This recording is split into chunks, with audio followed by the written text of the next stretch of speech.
కాంగ్రెస్ మాజీ MLC Jeevan Reddy Congress MLA Sanjay మధ్య మాటల యుద్ధం. ఎమ్మెల్యే సంజయ్ 10 ఏళ్లు బీఆర్ఎస్ పార్టీలో అధికారం అనుభవించి ఇప్పుడు కాంగ్రెస్ పార్టీ అధికారంలోకి రాగానే ఇందులోకొచ్చాడు. గత 10 ఏళ్లు కాంగ్రెస్ పార్టీ కార్యకర్తలను వేధించి ఇప్పుడు అదే కాంగ్రెస్ కార్యకర్తలపై పెత్తనం చెలాయిస్తున్నాడు. కాంగ్రెస్ మాజీ ఎమ్మెల్సీ జీవన్ రెడ్డి, నేనింకా కాంగ్రెస్ పార్టీలో సభ్యత్వం తీసుకోలేదు. జీవన్ రెడ్డికి నా మీద ఎందుకంత అసహనం? నాకు ఇదే చివరి ఎన్నికలు అన్న జీవన్ రెడ్డి 2023లో ఎందుకు పోటీ చేశాడు? కాంగ్రెస్ ఎమ్మెల్యే సంజయ్, గత దశాబ్ద కాలం ఏ అధికారాన్ని అంటుపెట్టుకొని దౌర్జన్యాలతో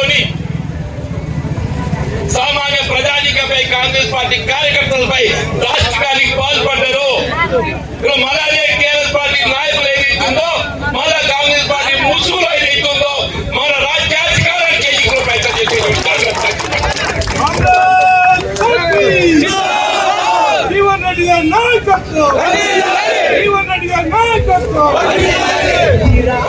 రాష్ట్రంలో కాంగ్రెస్ పార్టీ అధికారం ఇది కేవలం కాంగ్రెస్ పార్టీ కార్యకర్తల శ్రమ ఫలితం.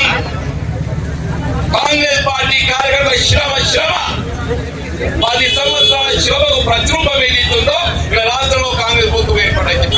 ముఖ్యమంత్రి రేవంత్ రెడ్డి గారు ప్రభుత్వంతో కలిసి పనిచేయాలన్నారు. మేము కలిసి పనిచేస్తాం, ఎందుకంటే ప్రభుత్వం పటిష్టంగా ఉండాలి అని చెప్పి ఆలోచనతో వారు నియోజకవర్గ అభివృద్ధి కావాలని చెప్పి మేము ఆలోచించాం.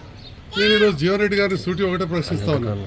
అసెంబ్లీ ఎలక్షన్లో మిమ్మల్ని మా నాయకులు ప్రజలు ఓడగొట్టిన తర్వాత మళ్ళీ కాంగ్రెస్ పార్టీ మీకు ఎంపీ టికెట్ ఇచ్చినప్పుడు ఎంతమంది బీఆర్ఎస్ నాయకులను మీరు కండవ కప్పి చేర్చుకోలేదండి? అంటే మీరు కండవ కప్పి పార్టీలో చేర్చుకున్నప్పుడు మీకు ఇవన్నీ జ్ఞాపకం రాలేదా? పాత కాంగ్రెస్ నాయకులు మా నారాయణ రెడ్డి అనో ఇట్లాంటి వాళ్ళందరూ పాత వాళ్ళు ఉన్నారు, మరి వాళ్ళకి ఇబ్బంది అవుతుందని చెప్పి ఆలోచన రాలేదా? 2 ఎంపీపీలను చేసుకున్నారు, మున్సిపల్ చైర్మన్ చేసుకున్నారు, దాదాపు 20 మంది పైన సర్పంచులు మీకు వ్యతిరేకంగా పనిచేసి నాకు పనిచేసిన వాళ్ళని మీరు మీ ఎంపీ ఎలక్షన్లు అప్పుడు చేర్చుకున్నారు, పిఎస్సిఎస్ చైర్మన్లను చేర్చుకున్నారు, డైరెక్టర్లను చేర్చుకున్నారు, ఎంతోమంది వివిధ కుల సంఘాల పెద్దలు చేర్చుకున్నారు. మరి అప్పుడు 2023 ఎలక్షన్లో నాకు పెద్ద ఎత్తున మద్దతు ఇచ్చిన నాయకులను మీరు ప్రభుత్వం వచ్చిందని చెప్పి మీకు అన్ని రకాల చూసుకుంటామని చెప్పి మీ ఎంపీ ఎలక్షన్లు అప్పుడు మీరు పార్టీలో జాయిన్ చేసుకోలేదా? అంటే మీరు చేసుకుంటే మీరు పార్టీలో జాయిన్ చేసుకుంటే ఒకటి, లేదా కొందరికి మరి ఇంకా మేము సభ్యత్వం తీసుకోలేదు కానీ ప్రభుత్వంతో మమ్మల్ని కలిసి పనిచేస్తే తప్పు అయిపోతుందా?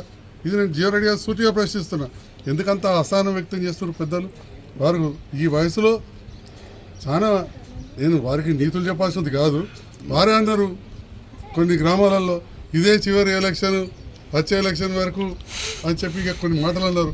మరి ఇదే చివరి ఎలక్షన్ అని పోయిన ఎంపీ ఎలక్షన్లు అన్నప్పుడు మున్ముందు పార్టీ బలోపేతంగా ఉండాలని కాంగ్రెస్ అధిష్టానం ఆలోచిస్తుంది. దాంట్లో తప్పేమున్నదని నేను అడుగుతా ఉన్నా.